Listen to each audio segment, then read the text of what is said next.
Welcome, everyone, to conference Adam Smith, Moral Philosopher and Economic Theorist.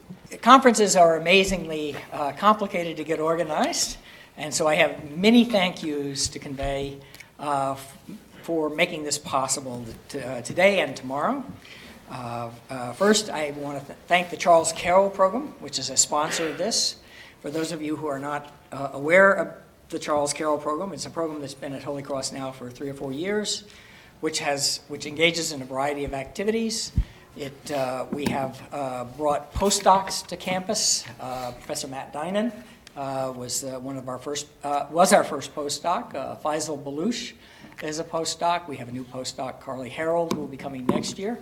They teach courses both in the department and in the Montserrat program, and have added greatly to the intellectual life of the college. We also bring a series of speakers to campus each semester, and on a variety of different topics, and again, I think add to the intellectual life of the college. Finally, this year, for the first time, we initiated a sophomore seminar, and we named the first class of Charles Carroll Fellows, many of whom are in the audience, and they have name tags. And I'm also delighted to announce that we have just chosen the Charles Carroll class of 2014-2015. And so I hope the class of 2013-14 will introduce themselves to the class of 2014-15 and tell them, the kinds of experiences they've had as Charles Carroll Fellows. Behind the Charles Carroll, by the way, was the only Catholic signer of the Declaration of Independence, hence the name of the Charles Carroll name. Behind the Charles Carroll program stand two funders, and we want to thank them very much for the financial support that they have provided. The Veritas Fund, located in New York City, has generously funded the program from the very beginning, and most recently, Robert Hensler, class of 55, has added another generous contribution which allows us to carry out the kind of programming that we have been doing. In this particular conference, I also want to thank the McFarland Center and Tom Landy as the director of the McFarland Center for financial support and organizational assistance in getting this conference together, and the Departments of Political Science, Philosophy, and Economics, and particularly Kathy Keel, Colleen Rask, and Karsten Stuber for all the both financial help they're providing, but also organizational help. In addition, Gene Evanowski, Pat Hinchcliffe, Danielle Kane have done a great deal in terms of getting some of the organizational material together, greasing the wheels that make something like this possible. I'd also like to thank the other co-directors of the Charles Carroll Program, Denise Schaefer, Daniel Klinghardt, and David Schaefer, for forms of help that are too numerous for me to even mention. And I want to thank our visiting scholars who have taken time out of their busy schedules to come to Holy Cross and share some of their wisdom regarding Adam Smith. Charles Griswold, Brian Patrick Hanley, Jeff Sayre McCord, Maria Paganelli, Peter McNamara, and Spencer Pack are going to be our visiting scholars over the next 2 days. So let me give you an overview of the conference so that you can, hopefully fit as much of it into your schedules as possible. We begin today with a student panel. These are all students, Charles Carroll Fellows, who participated in a sophomore seminar, which you'll hear more about in a second. Then at 3 o'clock, we have a very nice reception in the Moran Lounge upstairs from 3 to 4, which give you a chance to interact with some of the scholars that we have brought to campus on Adam Smith. At 4 o'clock, we have a keynote address by Charles Griswold from Boston University. That will be the concluding event of the day. Tomorrow, we start up at 9 o'clock. We have a panel in the morning on, first and foremost, Smith as a moral philosopher. Jeff Sayre McCord and Karsten Stuber will be the panelists. And then we have a panel at 11 o'clock, which deals somewhat more with Smith as an economist. That will be Maria Paganelli, Peter McNamara, and Spencer Pack. At 2 o'clock, Ryan Patrick Hanley will give the second keynote address of the conference. And then at 3:40 roughly, we're going to have a plenary session where all the panelists will be available for questions. So I think a very exciting agenda. Again, I know especially many of your students will not be able to attend for the entire conference, but you'll feel free to come in and out as often as you can. And so the final thank you, I guess, goes to Adam Smith himself. Because Adam, after all, did write two absolutely fascinating books, which we continue to read today. They are the very definition of great books. That is, they were books written in the 18th century. They were books that were influential among the American founders. Alexander Hamilton, Thomas Jefferson had read Adam Smith, and yet, even today, we continue to read them because there seems to be something enduring about these books. They speak to some level of immutable human nature, perhaps, something that's unchanging, and they continue to engage us. With that, let me turn the floor over to Matt Dinan, who's going to lead our student presenters for today.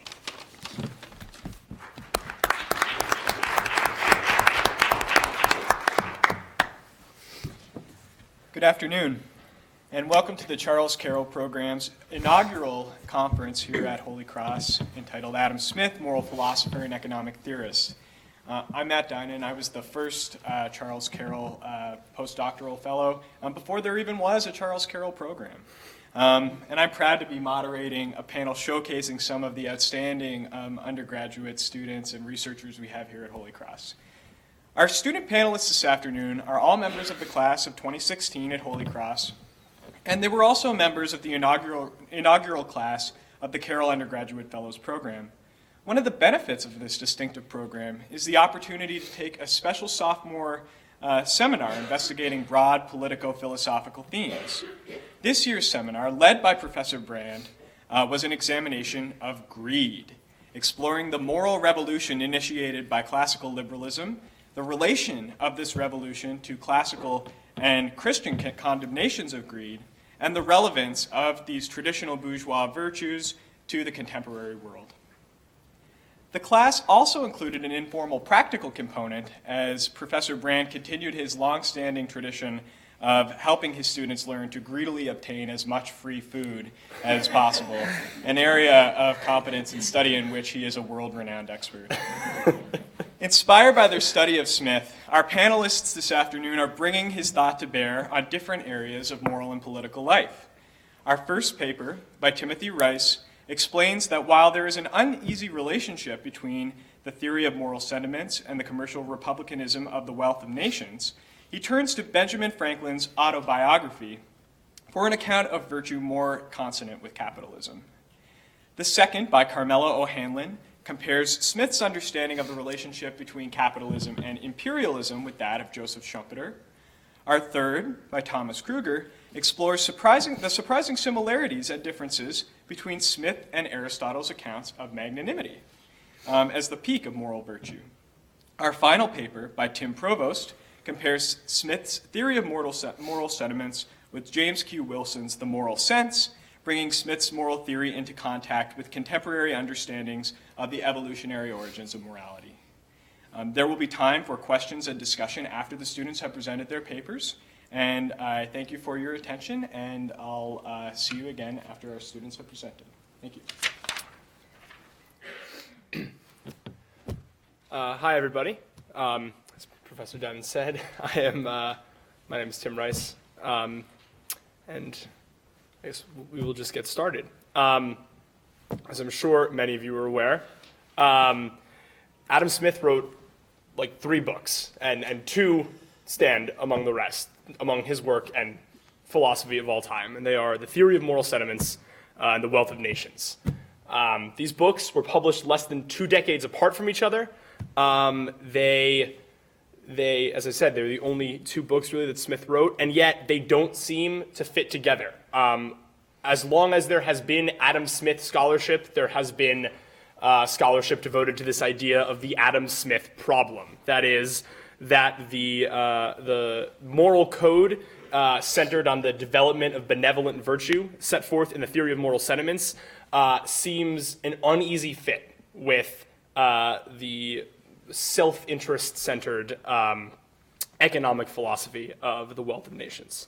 It seems to be the case that, and as we will explore, theory of moral sentiments presents this sort of ladder of virtue. And the Wealth of Nations, of course, is, as everyone is familiar with, the ideas of the invisible hand, capitalism, this kind of classic Adam Smith idea. So it seems to be the case that given the gradual ascent of Smith's virtue from prudence towards a more heightened aristocratic set of standards, that there is no room for adherence to a Smithian code of virtue in a Smithian commercial society. At least that's how I see it. However, all is not lost, and I argue that Benjamin Franklin, of all people, presents a more democratic, more bourgeois code of virtue that more closely resembles Smith's foundational virtue and is ideal for a commercial society. So Adam Smith opens the theory of moral sentiments with an assertion that in spite of man's apparent selfishness, there are, quote, some principles in his nature which interest him in the fortune of others and render their happiness necessary to him, though he derives nothing from it except the pleasure of seeing it. According to Smith, we form our moral judgments concerning the rightness or wrongness of both our own actions and the actions of others, and these judgments make us feel sympathy towards others or condemn their actions. The actions of each individual, then, are based in the collective understanding of right and wrong, punishment, and reward. When Smith considers a similar idea in The Wealth of Nations, however, it is to a different end. He writes, and I quote again, "Man has almost constant occasion for the help of his brethren, but it is not from the benevolence of the butcher, the brewer, or the baker that we expect our dinner, but from their regard to their own interest." The benevolence that figured so prominently in the theory of moral sentiments, Smith seems to explicitly discount when describing commercial society. This is not to say that Smith is describing one world of complete interconnectedness and one of total isolation. Indeed, in both of his works, Smith mentions the idea of a common or public interest for society. In The Wealth of Nations, this is famously encapsulated in the invisible hand argument, which states that by, quote, pursuing his own interest, the individual frequently promotes the interest of society more effectually than when he really intends to promote it. So, then, people are the beneficiaries of the actions of one another, even in a commercial society, but not because of the active benevolence of others. The idea of a common interest is, again, addressed subsequently in the theory of moral sentiments, but different from The Wealth of Nations. Smith writes that the wise and virtuous man is at all times willing that his own private interest should be sacrificed to the public interest. Smith refers to this principle as a universal benevolence. In addition to providing an interesting contrast to the type of self-interested behavior that produces a common good portrayed in The Wealth of Nations, the focus on benevolence also urges a look at the role Smith's conception of virtue might otherwise play in a given commercial society. So we're going to work backwards a little bit here. Bear with me. It makes sense in my head, so I hope it'll make sense in yours. At the end of it all, at the end of this virtue examination, Smith defines a virtuous man as one who, quote again, acts according to the rules of perfect prudence, of strict justice, and of proper benevolence. However, Smith goes on to say that virtue could still escape those who act thusly, and he writes that passions are very apt to seduce the virtuous man to violate the rules he knows he approves of. True virtue, then, can only be attained by one who not only adheres to perfect prudence and proper benevolence and strict justice, but to one who commands magnanimity, as Smith calls it. Magnanimity is the control of passions. Magnanimity, as Smith defines it, is incredibly rare. It is found in the heroes of history who, in torture and in danger, upon the approach of death, preserve their tranquility unaltered. Smith has these great anecdotes of warriors marching into battle knowing they're going to die with stone faces. And he says that magnanimity is such that it can make criminals seem appealing. He talks of a criminal on the gallows marching to his death, and yet the crowd assembled cheering for him to go can't help but feel like there is something great about this man because he does not betray the passions he is feeling. At its peak, Smith's standard for virtue, this magnanimous standard, is reminiscent of Aristotle's. Aristotle also holds magnanimity. If you're familiar with the Ethics, Aristotle also has this kind of step-by-step of virtue, and he also holds magnanimity as the pinnacle of virtue. This, in both cases, results in a class of, as Aristotle calls it, great-souled men who have attained this. In this sense, Smith's virtue is reminiscent of Aristotle's, and Smith's virtue can be considered aristocratic. There's something incredibly aristocratic about this idea. Only few can achieve it. It involves this kind of almost impossible control of the things that seem to make us human, the things that seem to make us people. But it is clear to me that Smith's conception of virtue is kind of incompatible with his model of a commercial republic. Smithian virtuousness is not only aristocratic in the sense that only few can achieve it, but also in how it subsequently elevates those individuals above the majority of society. Indeed, Smith's virtue is also aristocratic inasmuch as it does not fit in the grand scheme of a working class, or the workings of a commercial republic, which begs the question, why would the merchants who can be expected to dominate Smith's commercial society support an education of essentially aristocratic virtue, which could in turn challenge or lessen or dampen their success? Perhaps, then, the Smithian commercial republic is more democratic than we think. Perhaps it's more democratic than Smith's virtues. Perhaps it's more democratic even than the society Smith was living in. Think about what kind of republic that could be. In this case, it would require a democratic code of virtue, one that allows moral and commercial lives and interests to coexist. So do you think about what kind of commercial republic I could be talking about? In my opinion, I think America might not be a bad idea. And in his autobiography, Benjamin Franklin seems to agree with me. And he sets forth an idea of democratic virtue that is precisely what a Smithian commercial republic requires. If you are at all familiar with the autobiography, the most famous case of virtue is found in Franklin's enumeration of 13 traits, which a young Franklin decided to undertake a bold and arduous project to achieve moral perfection. And he came up with 13 traits that he thought could do that. It's a very curious case. Clearly, Franklin's trying to evoke the 12 virtues listed in Aristotle's Ethics, but yet some of these virtues, cleanliness, order, which are exactly what you would think, seem almost trite by comparison to what we traditionally understand as virtue. They would have never been mentioned by Aristotle or any of the classic moralists, and certainly not by Smith. They were not mentioned by Smith. However, Smith and Franklin's virtues are not completely dissimilar. But by including these that I mentioned, Franklin is clearly signaling that his code of virtue is a shift from what came before him. It has been argued by several scholars, and I agree, that in the one of the principal, if less explicit, purposes of the autobiography is to set forth a new code of virtue, specifically for America, or for our purposes, for a commercial republic. So let's go back to Smith. Smith provides a democratic sense of virtue at the beginning. Prudence is the first virtue that Smith sets forth. It's the first step on this road to virtuousness. It's a prelude, if you will. Smith writes that the care of the health, of the fortune of the individual, the objects upon which his comfort and happiness are supposed principally to depend, is commonly called prudence. For Smith, the most basic beginnings of prudence lie in a natural inclination to maintain a healthy physical condition, much like Franklin's assertion that cleanliness is a virtue. Further, Smith argues that security is the principal object of prudence, and that security necessarily recommends individuals secure their own fortune. One of the chief ways to secure personal fortune, Smith writes, is to have industry in the exercise of trade, frugality in all of our expenses. Not only is Smith using two of Franklin's exact virtues, that is, industry and frugality, he is also arguing, as Franklin will argue, that the adherence to these virtues leads to personal commercial success. Ultimately, however, Smith parts from his more accessible virtue, writing that prudence is regarded as a most respectable quality, yet it is never considered as one of the most ennobling virtues. It commands a certain cold esteem, but it seems not entitled to any very ardent love or admiration. Smith goes on essentially to build, as I've said, a ladder of virtue. From prudence comes a superior prudence, defined as the utmost perfection in all intellectual and moral virtues, the best head joined to the best heart.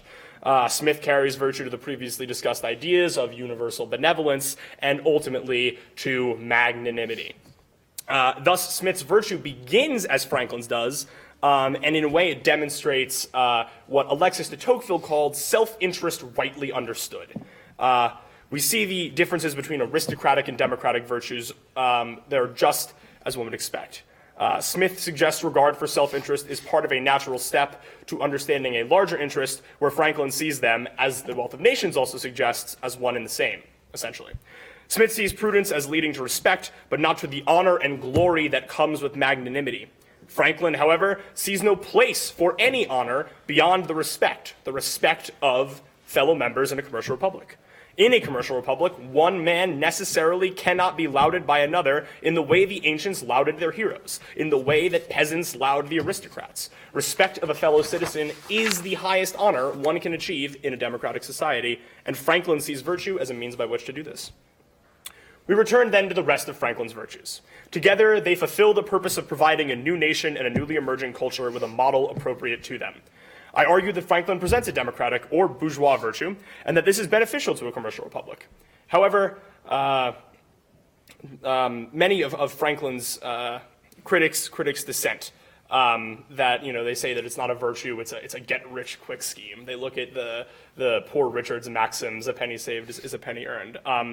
But we must remember that Franklin's virtue, and if you look at just the 12 virtues, you can see that frugality, industry. You can kind of get a sense of that. But we have to remember that Franklin's democratic virtue is not simply contained in that one list. It exists throughout the autobiography as a whole in its many anecdotes and philosophical queries. It is as a whole a moral code, one which, if examined holistically, proves it is democratic, not utilitarian. Franklin makes this point more explicitly clear when he states that truth, sincerity, and integrity in the dealings between man and man are of the utmost importance to the felicity of human life, and not just when they produce good consequences. However, this assumes not only that commercial dealings in a society were central to human life, that is to say, a commercial republic, but that the only way for any and all to benefit from these dealings is through regard for one another. Towards the end of the autobiography, Franklin states that, quote, "No qualities were so likely to make a poor man's fortune as those of probity and integrity." That is to say, being virtuous toward others and society is a direct means by which to acquire wealth, not simply something that preserves the character of the republic. And now we think back to Smith and listing prudence as a virtue, and prudence is initially the natural inclination to reach security, financial, physical, anything. In other words, again, these virtues are congruent with the pursuit of long-term, rational self-interest. Now, Franklin's philosophy is not solely a series of moral modifications to the wealth of nations. It uses practical economics to mitigate virtue, and we can use it to mitigate some of the more ideological claims in the theory of moral sentiments. Smith writes that every man is much more deeply interested in whatever immediately concerns himself than in what concerns any other man, and that though the ruin of our neighbor may affect us much less than the very small misfortune of our own, we must not ruin him to prevent that small misfortune, even to prevent our own ruin. Now, it is impossible to adhere to this precept in commercial society. Franklin offers a more pragmatic take on this notion when he defines sincerity with the prescription to use no hurtful deceit. One will not succeed in business simply trying to be perfect and working to secure benefits for everyone. However, that does not mean that one must take strides to be exceptionally vicious to get ahead. Deceit need not be hurtful, and the things that are not truly good need not be completely bad.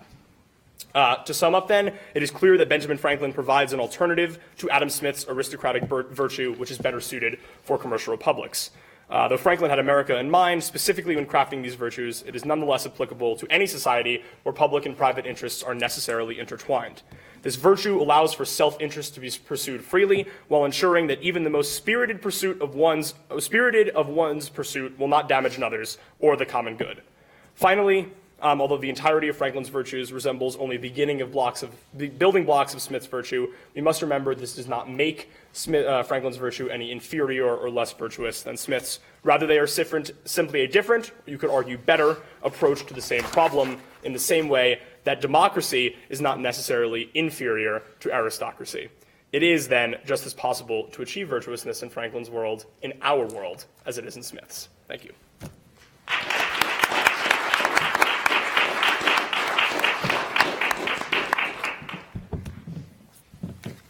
Hi, so I'm Carmella O'Hanlon, and I will be talking about the relationship between capitalism and imperialism in Adam Smith's The Wealth of Nations. So in The Wealth of Nations, Smith describes the discovery of the Americas and the passage to the East Indies as the most important events recorded in the history of mankind.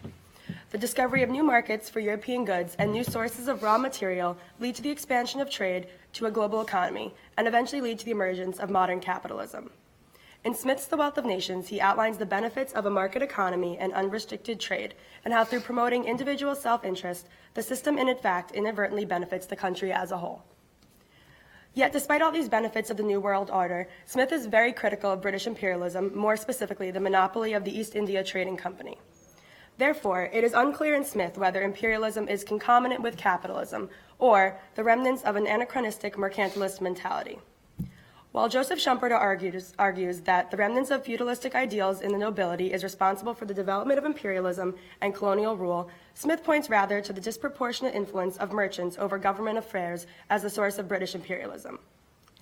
Smith draws attention to the fact that the logic of capitalism is incompatible with the maintenance of empires because it is more economically efficient to trade with countries rather than to rule them. Nevertheless, merchants cannot be counted on to support the logic of the market. The merchants sway government policy of colonial rule for the advancement of their private interests to the detriment of the rest of the nation. The goal of capitalism, as envisioned by Smith, is to promote universal opulence. The influences of mercantilism in British policy extort and undermine the benefits of the capitalist system of free trade, and therefore imperialism is a perversion of capitalist values, not the residue of feudal values. The emergence of foreign markets and the ability to access them provided countries, in this case Britain, the opportunity to expand their economic reach, divide their labor, and specialize in ways that would increase their wealth unprecedentedly. With the widening of markets across continents, Smith anticipated that free trade and a series of small competitive markets would emerge across the globe, thus allowing for the increase in opulence for a number of nations and companies. However, Britain was able to obtain its raw materials cheaply and make more of a profit through selling back manufactured goods to a large controlled market due to their monopoly vis-a-vis the East India Trading Company. According to Smith, in a free market system, a monopoly would be expected to decline as new firms emerge. Yet contrary to this logic, in Britain, the influence of the merchants within the government enabled them to erect barriers to entry and obtain a major monopoly on trade. Through the decrees and laws of Parliament, the East India Trading Company effectively restricted the trade of the colonies of America and India, so that they can only purchase manufactured goods through their company and only sell their goods to England. They accomplished this through the implementation of restrictions as well as high tariffs that make the purchasing of non-British goods and trading with other countries untenable.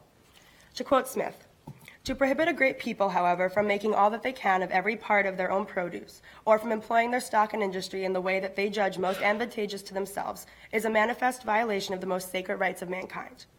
Those prohibitions are the only impertinent badges of slavery imposed upon them, without any sufficient reason, by the groundless jealousy of the merchants and manufacturers of the mother country. The East India Company forces the colonies to purchase their goods and maintains a monopoly in Britain as well, not because their goods are the cheapest or best quality, but as a result of, as Smith calls it, prevailing upon the legislator, to ensure that they generate a profit and secure their prominence in the market. The tariffs and restrictions upon the colonies create a perpetual monopoly for the East India Trading Company, and these laws were not only detrimental to the colonies, but also to the home country as well. As Smith says, by a perpetual monopoly, all other subjects of the state are taxed very absurdly in two different ways. First, by the high price of goods, which, in case of the free trade, they could buy much cheaper, and secondly, by their total exclusion from the branch of business, which it might be both convenient and profitable for them to carry on. The pressure and influence from the merchants on the international market leads Britain to protect and prolong the monopoly of the company through an imperialist role, rather than encouraging it to compete in a competitive free market economy. Instead of spreading universal opulence, the monopoly of the East India Trading Company leads to the enrichment of the few merchants at the expense of the general population of the colonies, as well as Great Britain. Now, imperialism, as described by Joseph Schumpeter, is the remnants of feudalistic social structures within capitalism, where capitalists are subservient to state rulers who are driven by a desire for glory. The capitalists allow themselves to become an arm of the state to protect their industry from competition through the implementation of tariffs and trade restrictions. But they need the cooperation of the political elite, whose goal is not the accumulation of wealth. To quote Schumpeter, "It is in the state that the bourgeoisie seeks its interest, refuge, protection against external and even domestic enemies. The bourgeoisie seeks to win over the state for itself, and in return serves the state and state interests that are different from its own." While the economic system of England appeared capitalistic, many of the underlying political and social structures were still feudal and autocratic. Schumpeter says that modern imperialism is one of the heirlooms of the absolute monarchical state. The inner logic of capitalism would never have evolved. Its sources come from policy of the princes and the customs of a pre-capitalist milieu. But even export monopoly is not imperialism, and it would never have developed to imperialism in the hands of the pacific bourgeoisie. This happened only because the war machine, its social atmosphere, and the martial will were inherited and because a martially oriented class, the nobility, maintained itself in a ruling position with which of all the varied interests of the bourgeoisie, the martial ones could ally themselves. This alliance keeps alive fighting instincts and ideas of domination. It leads to social relations, which perhaps ultimately are to be explained by relations of production, but not by the productive relations of capitalism alone. It is important to note that according to Schumpeter, the state rulers are not at the whim of the merchants, but rather the merchant bourgeoisie supports the tariff and foreign policies proposed by the state as a way of gaining power. Schumpeter says martial dispositions are especially furthered by the groups ruling the international relationships of interest, and with martial dispositions are allied the influence of all those who individually stand to gain either economically or socially by martial policy. Thus, the merchants support the militaristic expansion of the country through imperialism, because it allows for them to benefit both through the monopoly of trade and for their elevated social standing in Great Britain. The atavist desire for war within the noble classes fuels its imperialistic tendencies over the colonies. The continuing vitality of feudal values is also shown by the propensity of merchants to acquire landed estates and then marry into the nobility. As I said earlier, while I agree that capitalism is not the original cause of imperialism, I disagree with Schumpeter that it is not the desire for power and glory, and hence the subservience of the merchants to the government that fuels imperialism, but rather it is the dominance and influence of the merchants over the state system to pursue their own interests at the expense of the state that leads to imperialist tendencies. It is the greed, rather than the glory, of the East India Trading Company that promotes colonial dominance and persuades the state to implement colonial regulations. Smith says, the greater part of the regulations concerning the colony trade, the merchants who carry it on, it must be observed, have been the principal advisers. We must not wonder, therefore, if in greater part of them their interest has been more considered than either that of the colonies or that of the mother country. The East India Trading Company subverts upon the well-being of the colonies and Great Britain in the name of pursuing its own self-interest and prosperity. Smith is adamant against such actions because such a company looks at its own self-interest and does not generate opulence for the state, but rather detracts from it. Smith says, for the sake of that little enhancement of price which this monopoly might afford our producers, the home consumers have been burdened with the whole expense of maintaining and defending that empire. For this purpose, and for this purpose only, in the last 2 wars, more than 200 million have been spent, and a new debt of more than 170 millions have been contracted over and above all that have been expended for the same purpose in former wars. Imperialism is more costly to the state than it is beneficial. It generates debt and involves the country in military conflict that serves no benefit to the nation. The wars are fought, and the money is spent to protect the interests of the merchant. Now, capitalism, as envisioned by Smith, does not warrant the emergence of imperialism. Smith warns countries of the dangers of involving themselves in efforts to control the market. Capitalism is most successful when it is implemented in a free market economy. The role of government, as envisioned by Smith, is limited, and he warns against becoming involved in market affairs. By remaining aloof from the economic workings of its society, the state remains safe from the susceptibility to sway from special interest groups. Smith says, people of the same trade seldom meet together, even for merriment and diversion, but the conversation ends in a conspiracy against the public or in some contrivance to raise prices. But though the law cannot hinder people of the same trade from sometimes assembling together, it ought to do nothing to facilitate such assemblies, much less to render them necessary. When the British government became involved in granting tariffs and restrictions to the East India Trading Company, it became entangled in a monopoly over the colonies. The tariffs are a result of the power of merchants acting in concert in order to influence economic and foreign policy to the advantage of their companies, an advantage that, as Smith argues repeatedly, is often contrary to the actual public interest of British and foreign societies. The government's insertion into the market led to it being taken advantage by the merchants. Smith warns that government involvement in the market or economy, because when the government is involved, special interest groups are more compelled to seduce the government to assist them in their endeavors. Smith believed that the venal state officials were routinely corrupted by companies into thinking that the national interest was synonymous with the interest of companies whose headquarters are in the lands. The purpose of a capitalist system is to generate opulence for the population of the country, and monopolies like the East India Trading Company serve as a profit for the few at the expense of the state and population. Smith suggests that if Britain gave up its colonies and allowed them legal freedom to elect their own officials and other privileges of being self-governed, Britain wouldn't have to spend exorbitant amounts of money defending their colonies and can still prosper from trade between them. Establishing treaties of commerce that would generally bring about free trade, not in name only, but truly open and fair competition, would no doubt be, as Smith says, more advantageous to the great body of the people, though less so to the merchants. Thus, the disproportionate influences of merchants over the government prevents the emergence of free trade from occurring. Smith denotes that monopolies rarely succeed even with the help of government because they mismanage and confine trade. Granting monopoly to the East India Trading Company shows that it is purely the greed of the merchant that prolongs the monopoly, because it is clearly not in the interest of the state to promote a company that will inevitably fail. At the expense of the state and the colonies, the East India Company attempts to generate as much profit for themselves until their collapse. Smith says, "To found a great empire for the sole purpose of raising up a people of customers may at first sight appear a project fit only for a nation of shopkeepers. It is, however, a project altogether unfit for a nation of shopkeepers, but extremely fit for a nation whose government is influenced by shopkeepers." According to Smith, the merchants encourage the British government to sink its citizens' fortunes and lives in its ongoing and what must ultimately be its disastrous imperial exploits. Joseph Schumpeter argues that the reason colonizers retain their colonies despite economic deficits is they are wary of sacrificing their pride when there's a chance the colony can generate wealth. Schumpeter would argue that this is an instance of feudal values manifesting itself within the capitalist economic structure. However, it is not the remnants of feudal desires for pride that compels Britain to maintain its colonies and the monopoly of the East India Company. It is the influence of the merchants and owners of the company that keep the monopoly in existence. Smith says, "No nation ever voluntarily gave up the dominion of any province, how troublesome soever it might be to govern, and how small soever the revenue which afforded it might be in a proportion to the expense which it occasioned. Such sacrifices, though they might frequently be agreeable to the interest, are always mortifying to the pride of every nation, and what is perhaps of still greater consequence, they are always contrary to the private interest of those governing it." Smith details that the private influence of those who hold power in government place the primacy and success of their company over the concerns with national image. While rhetoric of nationalism could be used as a guise for maintaining the existence of their imperial possessions, the true concern is the maintenance of the monopoly. Imperialism and colonization are not the natural product of capitalism, but a product of selfish corporations and the follies of government who grant these companies monopolies.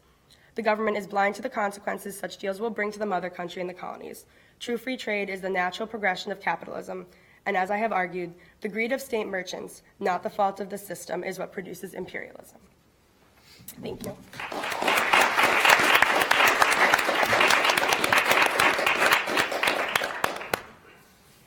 All right then. Hi, I'm Tom Krueger. I'm going to be presenting on magnanimity in Adam Smith and Aristotle. Aristotle is a philosopher who begins his account of virtue at the level of the relationship of the individual to the state. The pinnacle of excellence for Aristotle is becoming a great-souled or magnanimous man. In the Nicomachean Ethics, he is an honorable man, but disregards honor insofar as its origin is in popular judgment about honor. Thus, the magnanimous man is one who is impervious to the opinions of those around him and pays attention only to his own moral compass. Adam Smith, on the other hand, begins his account for virtue at the person-to-person level through the mechanism of sympathy. However, the place at which he ends up, the magnanimous man, is one who disregards the opinions of others because his moral compass, through the tribunal of the impartial spectator, is faultless. This seems as though there's something wrong, though. How can a theory which has its basis in interpersonal relations end up at a place where the very same interpersonal relations are worthless? That is, if moral reflection begins by seeing ourselves through the eyes of others, how can moral excellence conclude in the indifference of others? Furthermore, how is it that Adam Smith and Aristotle, two philosophers who started their theories from completely different places, end up at the same conclusion, the magnanimous man? In this paper, I plan on exploring these questions more fully. Adam Smith begins his moral philosophy with the notion of sympathy as the thing which is used to create cohesion between the individuals of the society. And this, in itself, allows for the existence of a society in that it allows for judgments of propriety, which are necessary to live with others. Along the same line of thought, sympathy creates an environment in which everyone benefits from its practice. For Smith's conception of sympathy, we witness another person's action, and then there are essentially three steps. The first one, we put ourselves into the other situation through our mind's imaginative capacities. The second, we figure out what we would do in that situation and compare it to what they are doing, and then we agree or disagree with them. And this agreement or disagreement is the basis for propriety. What is proper is what is agreed with, and improper, disagreed with. Smith calls this successful act of agreement or disagreement, bringing the case home to ourselves. having made a propriety judgment, we must then ask ourselves the following question: why does my judgment matter? Smith introduces the idea of merit here to explain this. Actions that are deserving of merit are praised, and humans desire praise. Whether an action is deserving of merit or not is dependent on whether that action is proper, and whether gratitude directed at the agent performing the action after performing the action is warranted. A simple case describing this is the following. A boy walks an old lady across the road, so she's safe. The action is appropriate. Anyone in the boy's situation would have done the same. And the lady feels gratitude to the boy afterwards, and the gratitude is also warranted. So the boy gets praised. We enjoy praise, but Smith states that we require something more than praise. We also need to be praiseworthy. This is because if we receive praise but do not believe that we are deserving of it, we will feel guilty, and guilt is bad. Praise is derived from other self-interaction, like someone saying good job or congratulating you on your success. But the praiseworthiness of an action is derived from a self-self interaction. In order to have a self-self interaction, we need to have a conception of ourselves as others see us. So in order to have this self-self interaction, Smith introduced the concept of an impartial spectator. This impartial spectator functions as a sort of conscience and views the situation as one who isn't principally concerned with what is happening. It's kind of like an other perspective generated within the self. It's a viewpoint outside of the current situation looking in on it. By using the standard of the impartial spectator, we can know whether or not we are praiseworthy by engaging in a conversation with it. Praise from the impartial spectator is the same thing as being praiseworthy. We make constant efforts to adjust our feelings based on what the impartial spectator would do so that we can be praiseworthy.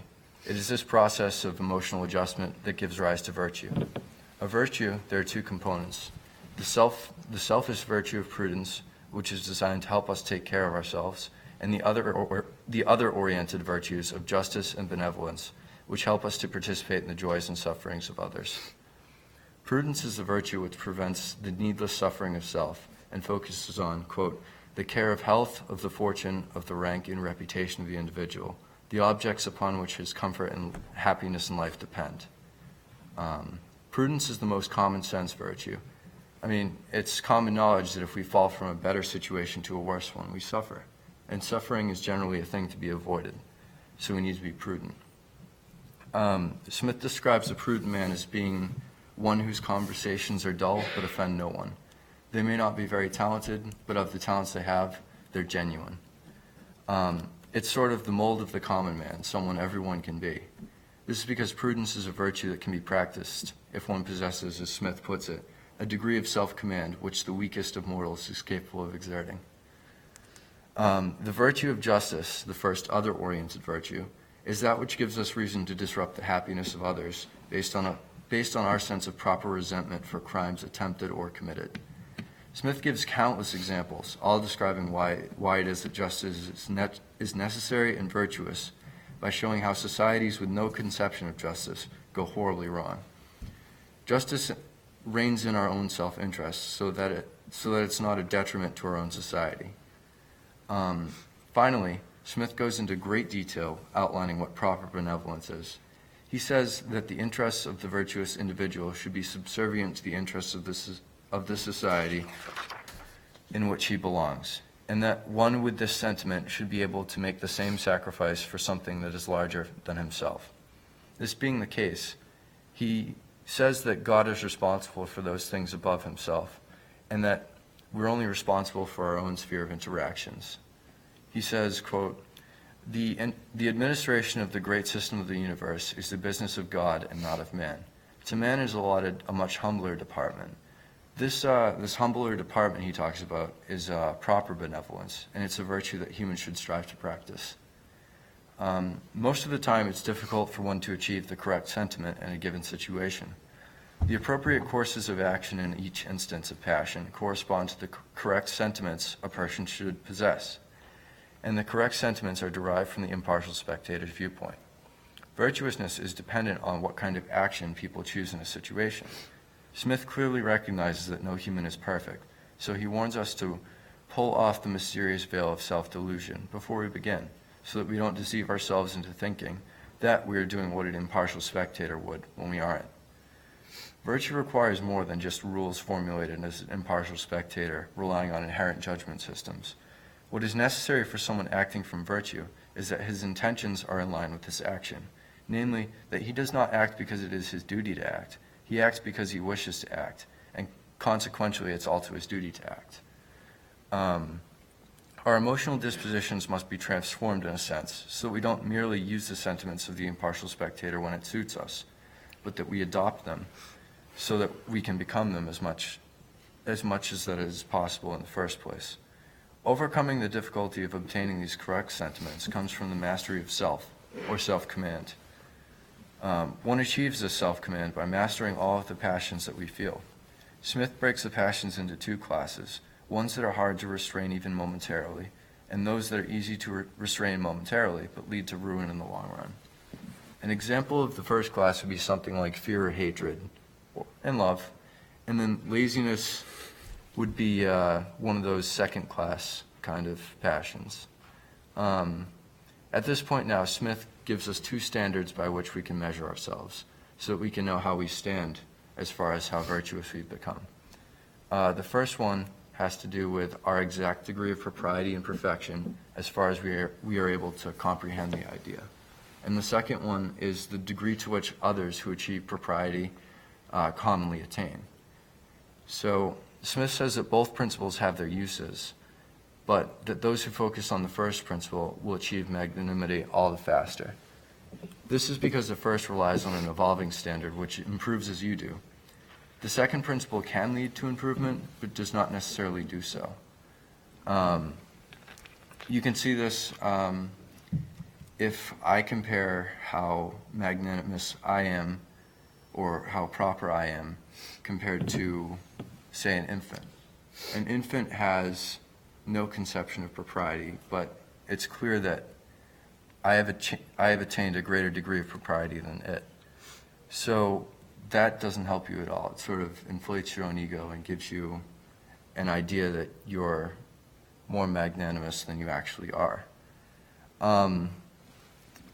So the first principle is the reason why it is that the theory can start in the habitual sympathy of others and end up in impartiality.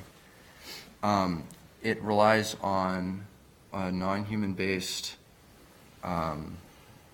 idea of perfection, of propriety. Now, this is where things connect with Aristotle. In Aristotle, the magnanimous man is the best judge of his own case, although he's not impartial to his own case. He is, to put it in Smith's terminology, principally concerned with the situation. What I mean by this is that there's sort of a difference between the magnanimous man as conceived in Smith as there is in Aristotle. This may give rise to an issue with justice, for if people disagree with the magnanimous man, the magnanimous man won't care what their conception of him is. Aristotle gets to people independency from the formula of the bent stick, which, if followed, leads to the pinnacle of moral excellence and eventually magnanimity. The impartial spectator for Smith is like the straight stick in Aristotle. I think that this sort of leads to a similarity in Aristotle and Smith. Thank you.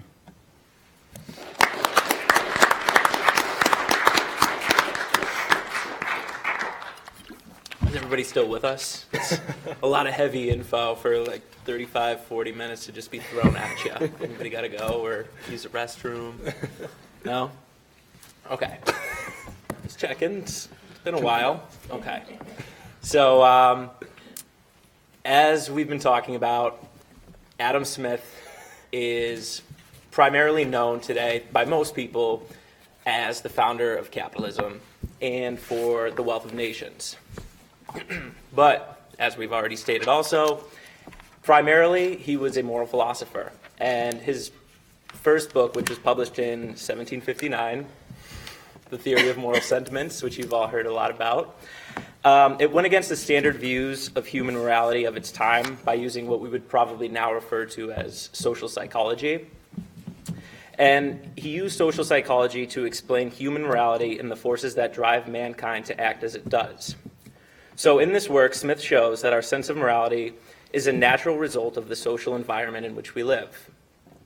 What this means, according to Smith, is that morality is an unchanging feature of human nature, that it is a universal potential in all humans, even though the choice to act morally or immorally is in part a conscious decision that we must all make.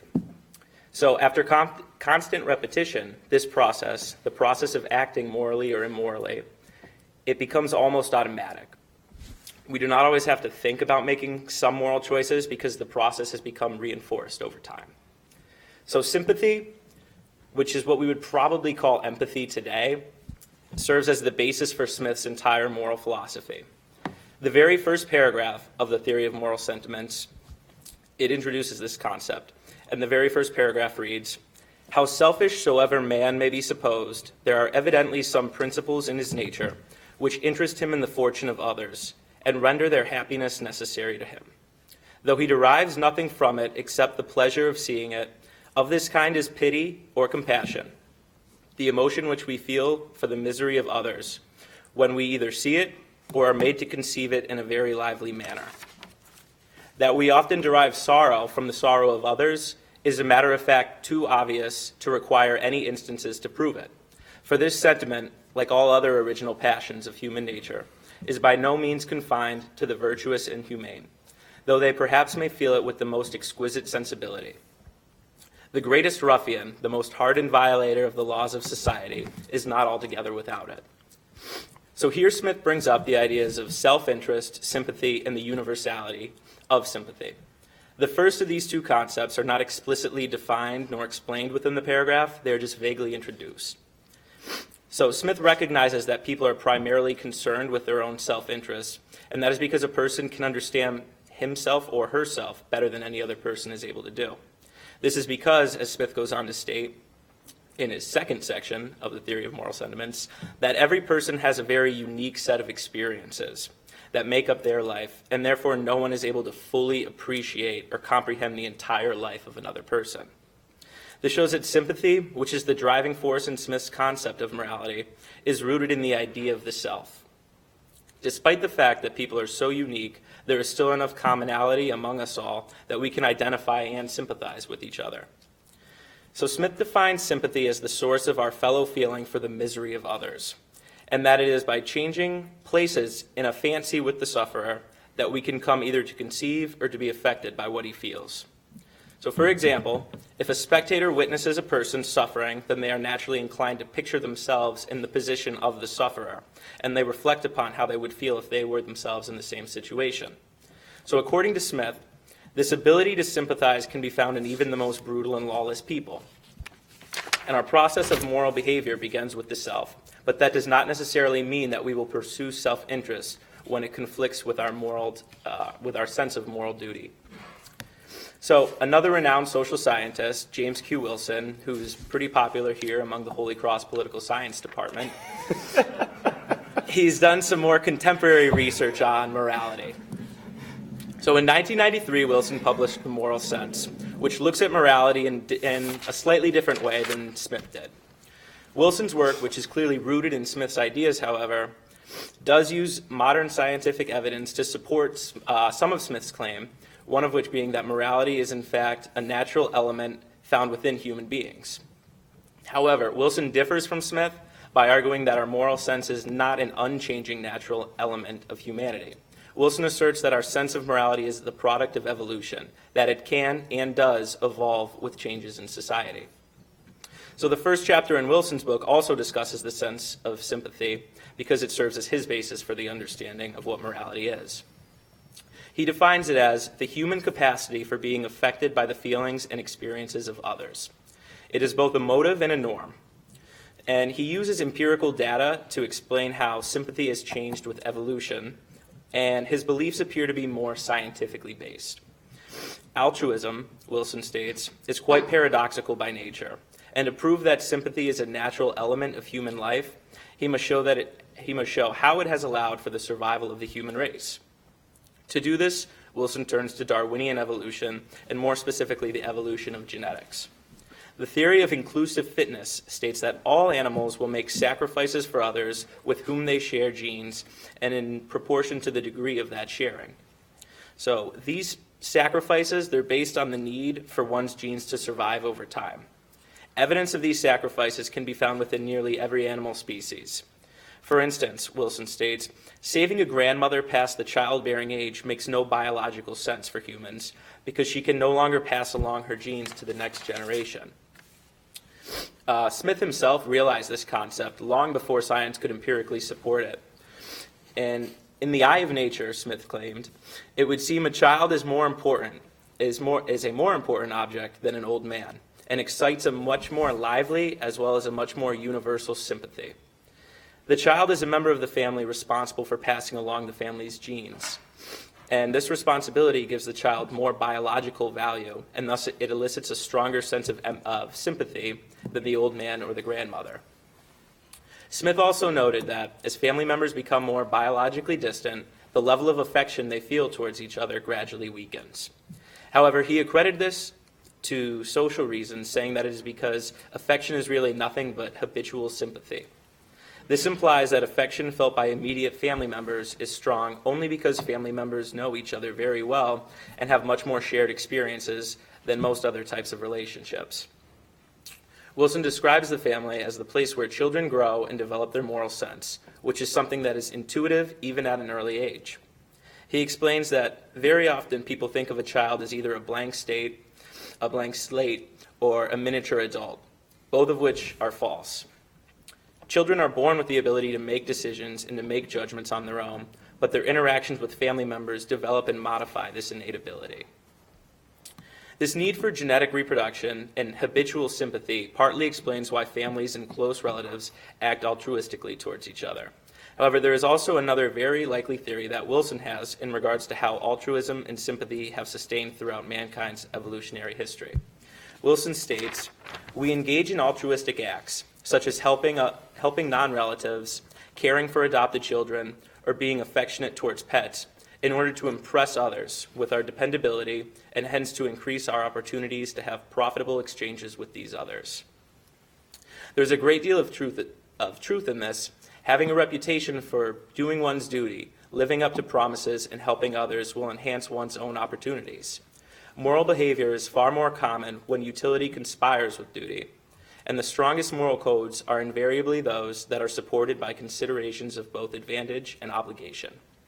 So this definitely highlights the fact that Wilson is a bit more utilitarian than is Smith. As social animals, humans are constantly being judged by others. Whether this is consciously or subconsciously done, that varies. Wilson even bluntly states, to sympathize is to judge. And these judgments, which form the basis of all relationships between people, arise from one's imagination and attempt to put themselves in someone else's shoes. The act of sympathizing is done from both the sympathizer and the person who is being sympathized for. The person making the judgments obviously cannot know exactly how the person with whom they are sympathizing feels, just as the person who is being sympathized cannot know exactly how they are being judged. Smith uses the example of a man acting rudely towards another man and not feeling any remorse for it. Often, spectators of the event, such as this, will feel emotions that the rude man himself did not even feel. And this occurs because the compassion of the spectator must arise altogether from the consideration of what he himself would feel if he was reduced to the same unhappy situation. Because people cannot fully understand the emotions of the person with whom they are sympathizing, everyone must adapt their emotional reactions to a certain level. This means that the person doing the sympathizing must often heighten their level of pity or compassion, while the person that is directly affected by the event must lower the intensity of their emotions to some degree because they do not want to be viewed as an overreactor. Examples of this can be found in everyday circumstances. For instance, if a sympathizer's friend loses a family member to death, then the sympathizer must raise their level of pity and compassion much more than they would have to for a less significant situation. On the other end, if a sympathizer's friend receives a poor test grade on an exam for which they did not study for, but they're still very upset, then that test taker must lower their level of self-pity so that they are not judged to be overly upset and too self-absorbed. Both Smith and Wilson devote chapters to self-command and the sense of duty, which are two concepts closely related to each other. Self-command is what hinders a person from acting solely based on passion. Duty is what obliges someone to adhere to their moral sense and maintain the societal state of fairness. Most would certainly consider self-control to be a useful skill, but Wilson's goal is to prove that it is not merely something advantageous, but it's also something moral. Again, the moral sense approaches this issue through social and biological explanations. Self-control, Wilson explains, is something that people are designed to praise because of its valuable social consequences. For instance, in looking for a spouse, people mostly want someone who is trustworthy and who's able to fight the urge to act impulsively and do something dishonest. After dating someone, which is usually a very long process, people gain a better understanding of their prospective spouse's level of self-discipline. So this can include many aspects of self-command, such as fidelity or frugality or what have you. And Wilson also explains that acting impulsively often results in an earlier death. So this would mean that the people who have more self-control are much more likely to live longer and thus produce more children than those who die earlier. So the descendants of the more cautious human beings can then pass along their more cautious genes, which will make them less likely to act impulsively for future generations. And in his chapter of the character of virtue, Smith says, let me start over. In his chapter of the character of virtue, Smith says that self-command is not only itself a great virtue, but from it all other virtues seem to derive their principal luster. He explains how some commonly felt affections in a society can be excessive at times, and this often leads to a defective society that does not practice justice. This includes the poor classes being envious of the upper classes, as well as the upper classes resenting the poorer ones. A perfectly virtuous man, according to Smith, is one who acts according to the rules of perfect prudence, of strict justice, and of proper benevolence. I've heard that somewhere earlier today. Simply being knowledgeable on the rules of prudence and societal laws are not enough to act with self-command, however, and man's passions may drive him to violate all of the rules that he may approve of when acting rationally.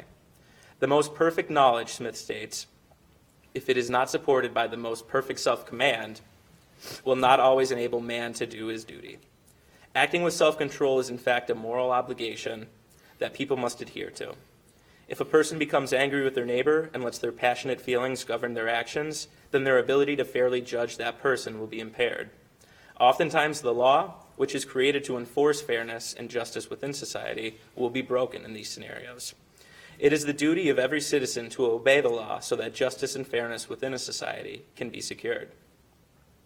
So, who do you think presents a more convincing argument? Does James Q. Wilson's edition of Darwinism and evolution and his focus on genetics give him a greater explanatory power?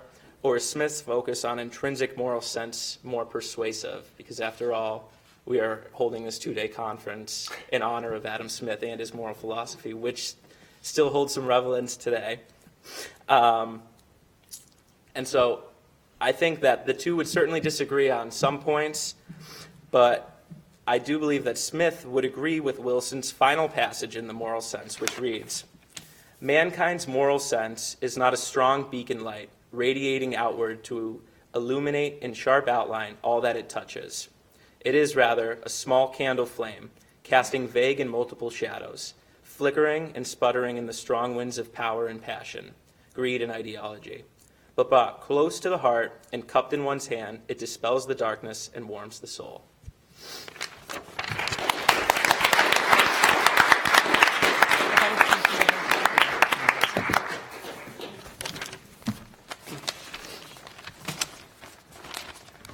All right, thank you.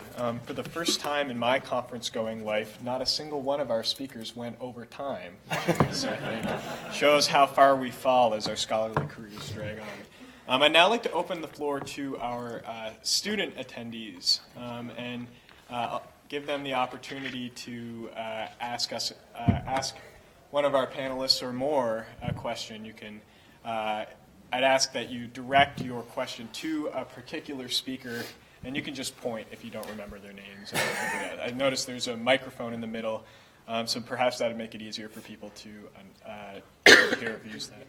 And it's being videotaped, so use the microphone. Okay. Named Tim. Yeah. So, any of our students like to ask a question? I know a number of mine are here, so that would incline me favorably towards you as I think about your participation.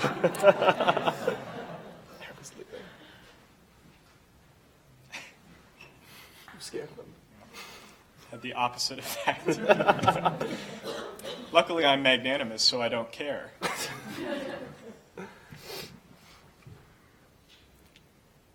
Anybody?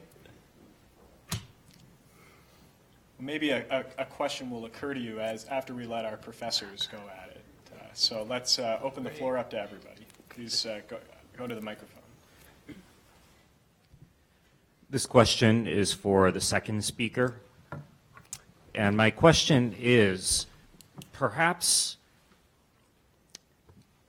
you're not getting the whole picture saying that merchants are greedy by favoring the existence and the continuation of the East India Company.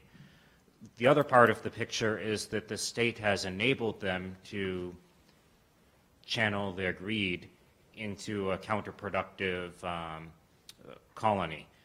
And the state offering this to them creates bad incentives where they'll be missing out on a good thing.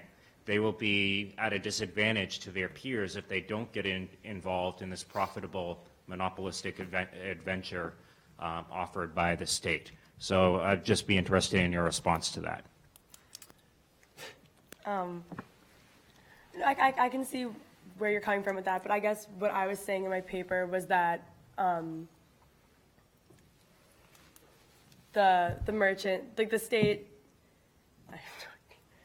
no, that's a really good point. Thank you. Thank you.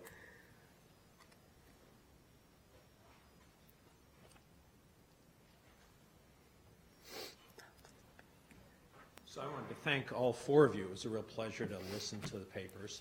I think I have questions for each of you, but maybe I'll just start with the last and then maybe, depending on how things go, ask another one or two after others have had a chance. So let me start with the last paper. Okay, Tim. Yep. Tim, I'm Jeff. Nice Pleasure to meet you. So, as you were explaining the Darwinian explanation of certain behaviors, it seemed to me that it got, from the Darwinian point of view, the order of explanation wrong. So let me give you the kind of case I had in mind. You talked about cases where people decide to help others in order to preserve or promote a reputation that obviously serves them advantageously. I'm right about you having brought that out, right? Yep. Okay. Seems to me the Darwinian explanation doesn't go like that at all. The Darwinian explanation is an explanation of why certain traits might have, once they emerged, been preserved. And they have to point to the advantage, independent of the intentions, really, of the agents, the advantages in the face of natural selection for survival. So it seemed to me that the most plausible Darwinian explanation is it turns out, via kin selection, that more genes are propagated among populations in which there's a concern for their offspring. It's not that they have a concern for their offspring because they're really concerned with the importance of the genes. It's rather they're concerned with their offspring, and that gets replicated successfully because that concern has the default effect of promulgating the genes. Do you see the... Yeah, yep, and I totally agree with that. Maybe I should have explained that better. I think that it does have something to do with the love for their children or for their offspring that enables the reproduction of that gene or the continuation of a specific gene. I don't think people are ever consciously saying, oh my God, I need to save my kid from drowning in the pool because my genes are no longer going to be, my genes are lost. I won't be able to procreate again or anything like that. Right, and I think that's an important difference because some of the passages you read, so these are not just in your voice, but some of contemporary work makes the mistake of treating it as if in our interactions, what's important to us is the promulgation of our genes. And that seems the wrong way around as a story. Yeah. Okay. Yeah, no, I agree with that. Okay, so let me ask, thanks, Tim. I'm also Tim. Oh, geez. Okay, that makes it easy. Tim,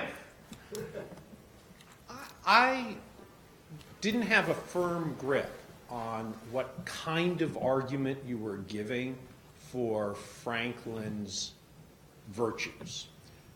It was clear your idea was that set of virtues fits aspects of free market and capitalism better than a more elitist, more restrained, rarefied set of virtues. Is better fit with a system itself an argument for the virtues as virtues? Well, I think it can be. I will, let me just, before I answer it, are you, and I don't mean this in a bad way, but are you taking issue, are you saying in a sense that perhaps the virtues are not themselves virtues? Is that because just at the end you said that? So I'm suggesting we get a bunch of people who will offer you a list of character traits. Right. And they'll say, hey guys, these are the virtues. Right. Okay, so they're obviously valorizing them. But our question is, are they right that these things are virtues? And it seemed to me that your thought was, the list that Franklin has proposed is, and I couldn't quite tell if this was what you were arguing. First point, the set that Franklin proposed seems to fit better with market economies than the list that Smith proposes. Then the next thought, which you seem to be offering, is, so it's a better set of virtues. And that's why I asked you, do you take the fact that a set of traits fits better, or the valorization of a set of traits fits better with a system, as an argument that they're actually virtues? No, I think that I can see where that might not have been clear. I think a point that I probably should have developed or spoken on more, if I had more time I would have, was really driving home the point that the way I see it, the virtues that Franklin sets forth are not contained in those 13 virtues that he lists. In fact, a giant section that I edited out of the paper due to brevity, or for want of brevity, kind of explored how each of the virtues kind of, in that actual list, they're kind of meant to be skirted around. They're almost like, it's as I said, they're kind of, Franklin was trying to fight against these kind of other codes of virtues. So if you take, for instance, his virtue of chastity, is like use venery not to harmful excess or harmful inefficiency or something like that, which is like not really what chastity is, clearly. But it's also not very contentious that you shouldn't use things to the point where they're harmful. Right. Then you verge to vice. Yeah. Right. So I think that Franklin's virtue, as taken as a whole through the autobiography, is forgetting what kind of society is based around this idea of the ones, my favorite line in the whole thing is truth, sincerity, and integrity in the dealings between man and man is of the utmost felicity to human life. Or the utmost importance to felicity in human life. So I think that because democratic societies, commercial republics, are based, by virtue of them being republics, are based on the interactions of people, that yes, Franklin's virtue is congruent with them, but I think that could, and this could be wrong, but I think that you could put this in any society that is a society. Any society in which people interact in any capacity, whether that's aristocracy and peasantry, monarchy and peasantry, people, free people, slaves, citizens, non-citizens, anything. I think that really putting the emphasis on the truth, sincerity, integrity, in the interactions between people it's this sense of communal trust. It really does kind of bring forward this stable basis for society. So I think there's that. You seem like you have something else to say. I'm a little confused by the arc of what you said. So you think Do you think in a slave society, truth among everyone conduces to the felicity of the society as a whole? So in that little thing that I just said, I was just trying to find opposites and different kinds of societies, and I clearly did not mean to speak to slave society. I was just vamping in my head. So no, that clearly is not true. The video camera is getting me say I did not say that, but because I thought you did. Because one day I'll run for some kind of political office, and that's the clip that they're going to run against me. Tim Rice thinks that as long as you're honest with some people, it's okay to have slaves. But no, I don't think that. Oh, actually, I didn't even take. I took you to hold the opposite view. No matter what the society, truth is conducive to the felicity of the whole. And I was dubious about that because I can imagine being in certain subjected classes where honesty just gets you screwed. I never took you to say, right. As long as you're honest, whatever else you do doesn't matter, which is what you are right now, protecting yourself from being safe. And I think that's important for your future candidacy. Don't say that. I should let other people, but we'll talk some more. I really yes, absolutely. enjoyed all the papers. Sure.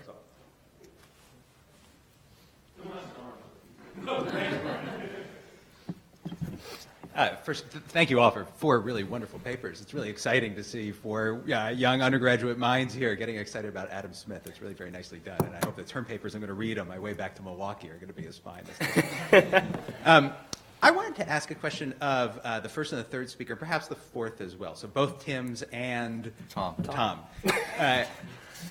So for 2 Tims and a Tom here. Everybody, it's interesting for me to see, and I think you all have it absolutely right. Smith emphasizes to a strikingly great degree for an Enlightenment philosopher these, what you're alternately calling aristocratic virtues or virtues of magnanimity or Aristotelian virtues, and they're not Franklinian, they're not simply bourgeois. So whatever one thinks of it, that's very much there in Smith, and I think that you've all done a very good job bringing that out. I'd like you, if you would, to venture a few extra thoughts here and maybe say a few words about why you think Smith might have been so interested in those things. It's not at all obvious why he would care. After all, 18th century Glasgow is not 5th century Athens. It's not Renaissance Florence. It's a totally different commercial world. So why do you think he cares so much about this? What exactly is the question to which this theory of aristocratic virtue, as it were, is an answer? Maybe I'd like to hear your thoughts more on that, and then I think I might be able to better get a sense of sort of what's at stake here in choosing Franklin or Smith or Aristotle or Smith. What is it that's behind? If you just float a balloon here, and I'd like to hear your thoughts a little bit on why you think he might have cared so much about these great themes that you've brought out so nicely. I did not research the root that much, so forgive me for any kind of ignorance or bad points that I guess I should have said that at the beginning of my speech. But you mentioned, it's not 5th century Italy. It's not, it's the Enlightenment. And I thought about this a little bit, and I didn't put it in because I'm always afraid to kind of lean on historical context when trying to discuss the transcendence of ideas, because then it kind of, could work against me. But I think that's a good point, and I think that the way I see it is it is the Enlightenment. Commercialism is happening, but I think that it's a transitional time, and I think that Smith is writing in this time of great change. And I mentioned Tocqueville before. I'll mention it again. Tocqueville says that the aristocracy, in an aristocracy, everyone is held together in a chain, and democracy breaks that chain. And I think that where people like Tocqueville or Franklin saw that chain breaking, Smith might have otherwise seen ties being severed. I think if you look to what other Tim discussed before, kind of in the section where Smith discusses how familial relationships are, what is it? Just what does he call it? Habitual sympathy. Habitual sympathy. The kind of precept to that point is he says that in a commercial republic where everything is kind of handled by these rules of everyone being in a commercial republic, that just stops happening. Habitual sympathy breaks down such that, I don't even love my mom anymore. So I think that could be it, and I think that's why there are 2 different books, right? Because clearly Smith had enough foresight to understand this transitional time.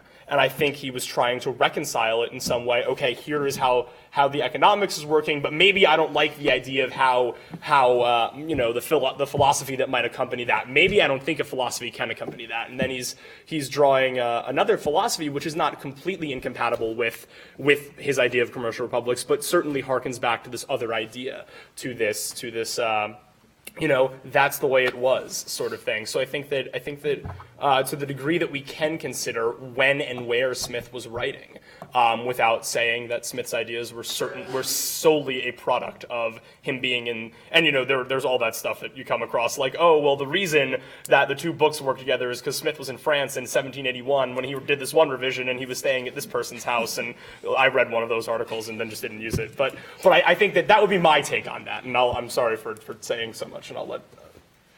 In regards to your question, I think sort of along the same lines that when you're making such a great stride into the future or developing thought in a new way, you have to sort of look back on what's already happened. And that his inclusion of the sort of Aristotelian virtues in his bourgeois, you have prudence and then you have justice and benevolence. And prudence is sort of like the baseline. That's your how to survive in a market economy. And then you have, if you've accomplished that, you can also do justice and benevolence. And that's sort of like you look back on what the ancients have done and not lost it. It's including it in the age forward.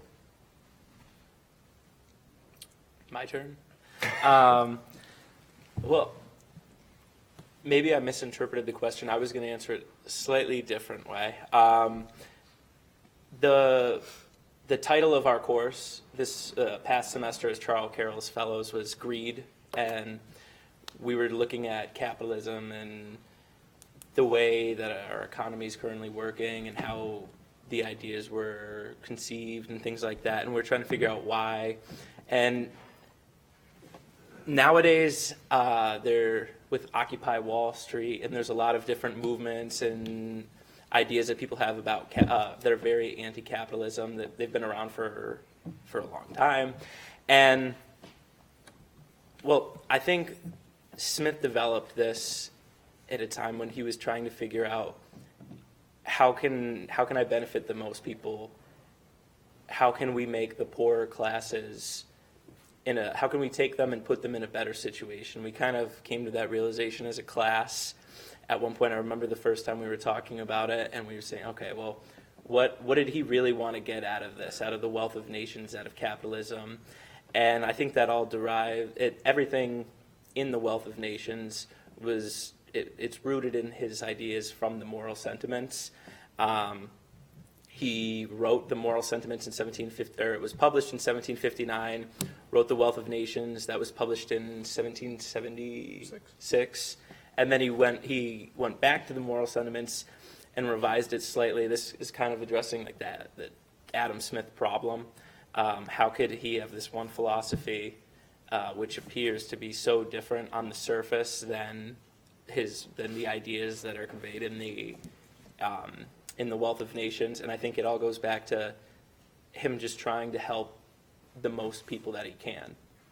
And I think he does that through those virtues. That's just what he came up with.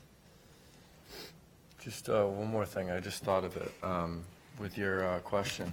You get like a sort of modern day example with technology.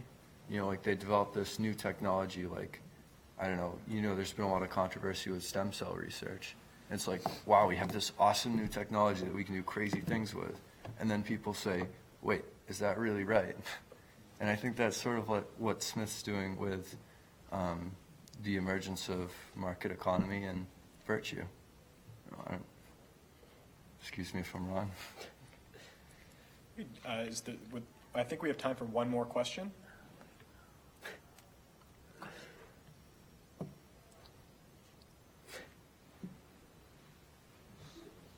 So I want to go back to Ryan's question. So you're all right. There is a kind of virtue that Smith puts front and center. Why does he do that? One answer, it sounded like the last answer was, well, because he thinks, is this the answer? Putting it forward will help the working class? Because I think that puts you at odds with some of the other people on this panel. And then we have to fight. Which, I don't mind fomenting violence among you. But I think Ryan was pressing you for it was a really lovely question. So he says this. He clearly seems to believe it. What's it an answer to when he goes through the theory of moral sentiments? What's he doing there such that he comes up with this answer?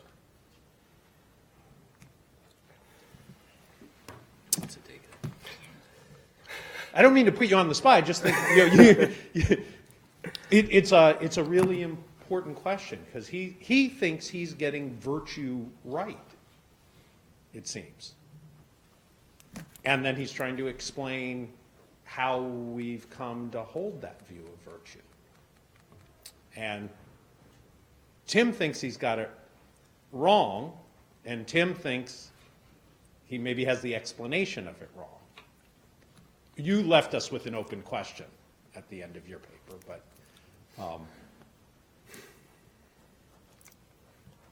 Do you want to? I mean, I don't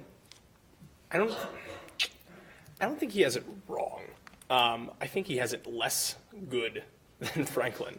When I said that I thought that Franklin's kind of Franklinian virtue could be reattributed to other societies, that it's not to say that I think that, like, look how it's so good that Smith is. I think that there's something there. I mean, am I right? One of your arguments against it was elitist. It wasn't properly democratic. Right. No, that is. But I mean, I don't think that makes it. I don't think that saying that it's elitist, saying that it's aristocratic, does not mean that, if you follow it, you're not going. That's what I said at the end. The aristocracy is not immoral. It is not vicious to follow an aristocratic sense of virtue. I'm not going to sit here and say that you read the Nicomachean Ethics and you do those precepts and you're going to end up vicious. I think that it leads to virtue. I think that it leads to a possibly detrimental kind of virtue. I like it less. But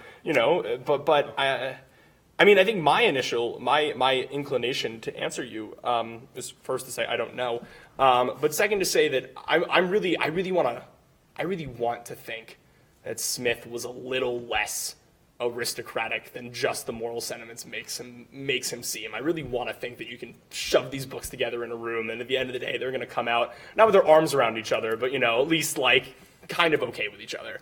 And I think that maybe. Smith was familiar with this standard. Smith liked this standard. Smith, because clearly, as I said, prudence is Franklinian virtue. That's it. That set step on Smith's virtue train is all of Franklin's philosophy, essentially, to condense it. So I think that if you asked Adam Smith if everything kind of stopped at prudence, would society crumble? Would virtue cease to exist? I don't think he would say no. I think if you look at the language he uses, like when he calls magnanimity like that which universal benevolence is the glimmer of the other virtues, and he says that magnanimity is that which makes the other virtues kind of like sparkle or something like that. So it's not to say they're superfluous, but I think that, he kind of makes it seem like, prudence isn't one of these honorable virtues. We don't want prudence. But I think that, nose against the grindstone, you hold out Wealth of Nations to Adam Smith and say, remember what you told us here? I think he's going to say that, prudence is fine. I just really wanted this other stuff out there. And I think that goes back to Tim's argument.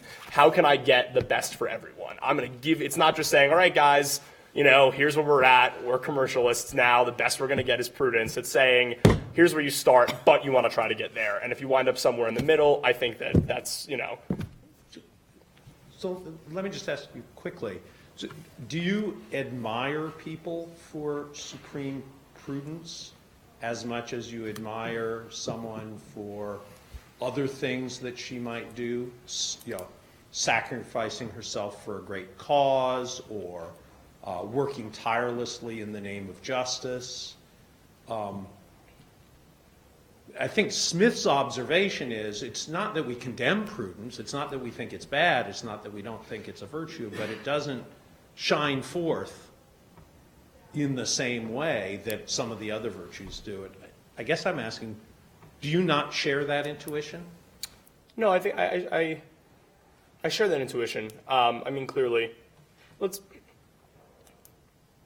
I think this can be situational. I think that if we're playing relatively, right? Here's this, person that's saving money to go to college. They work 2 jobs. They do all this stuff. They're going to pay their way through college. I'm going to be like, absolutely, I admire them more than most. And they say, all right, here's this other guy. He was at college. His dorm room burned down, and he ran inside and pulled out 17 of his classmates and lost his left foot in the process. Who do you admire more? I'm gonna say, well, I admire that one more. But before I knew about that, I thought the kid that was working 3 jobs to get through college was pretty great. So I think that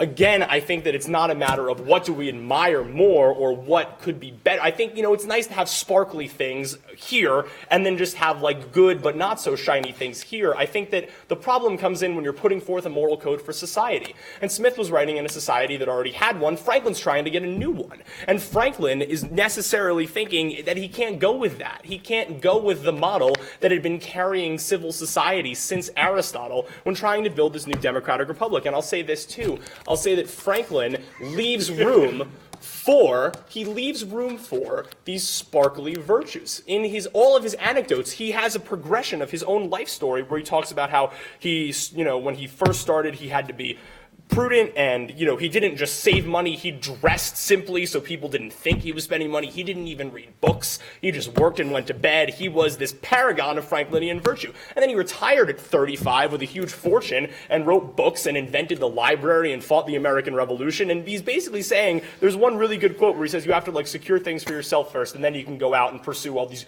greater studies, philosophical studies, political studies, and things like that. So I think that you have to put it in the context of what these guys were trying to do, of what they were trying to build and for whom they were trying to build it. And I think that if you look at that, it kind of makes these questions a little easier to answer. Or not easier to answer, but it puts them into a nicer perspective. Do you see where I'm coming from?